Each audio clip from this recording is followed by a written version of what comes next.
O siam Messiah. Entha Skosswunson. Victoria Tanishkunitmal Nisquich. Talitzen acts wathen. Eitnishkwalowin Quanasi Quitsnala. Quillanatan Tali Atl Haidagwai. Quathanamen Tali Atl Swathan. Meets up Kakwalam Act Swathan Tamuch. Eatsen Hullet Atash Lapitwin Tsunse.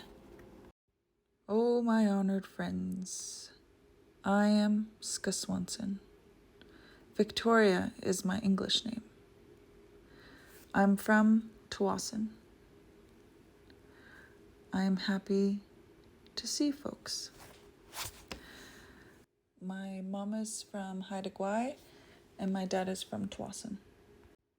Welcome to Tawasin territory. I'm going to paint a shirt. Hello, and now that I have introduced myself and I've mentioned that I'm painting, and while I do this, I just wanted to talk about the importance of Orange Shirt Day. Not only did I want to talk about the importance, but I wanted to talk about the origin of this Orange Shirt Day.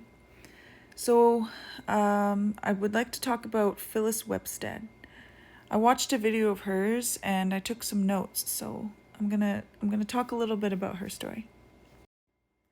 Phyllis Webstead, from Suwetmuch, from Stuamuch, Canoe Creek, Hucklim, Dog Creek Nation, 1.5 hours from southwest of Williams Lake, BC.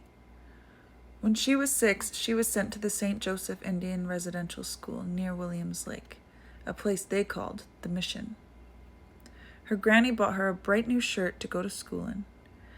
And when Phyllis got to school, she was stripped of her clothing and her clothing was taken away, including her new orange shirt. And she never saw it again.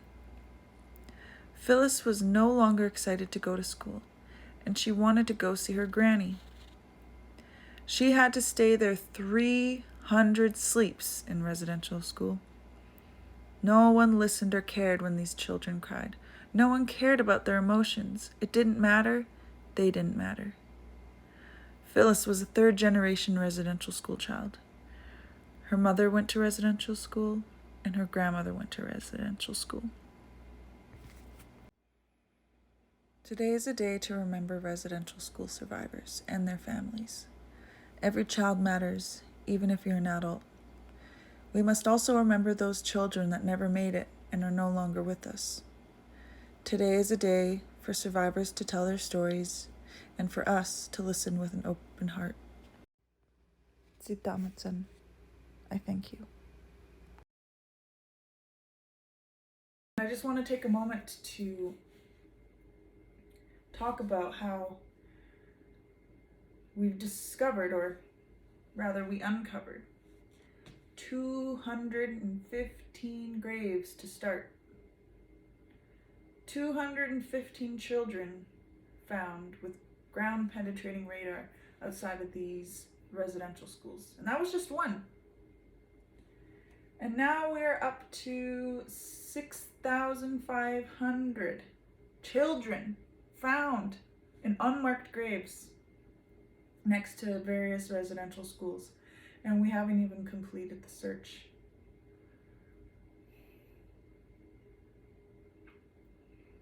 You hear these things, and it isn't until you say it out loud sometimes that it really clicks in. 6,000 plus of innocent children. They didn't do anything.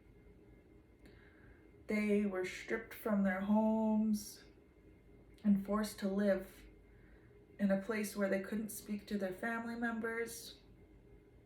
They couldn't speak their language. They weren't allowed to dress the way they wanted to. Their hair was cut off. And much, much worse. And the reason we must acknowledge this is because these issues turn into intergenerational trauma. And you hear that word a lot, intergenerational trauma. What does it mean? It means that things that someone has experienced, they pass on. Because that's all they know. They don't know how to cope. So we have we have awful coping mechanisms towards these things that are passed down. And it's not the intention to do so. It's the brokenness and being lost. And that's why people say culture saves lives, because getting back to your roots grounds you, for one. And it gives you something else that's positive to hold, to carry on, to pass on. And, you know, we have members who are feeling like they wish they knew more of their culture, but it's not their fault. It's systemic racism, and even systematic racism. So I will share a song. Because one way to honor these children is to carry on what they were not allowed to carry on.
Mihai Hatsapka.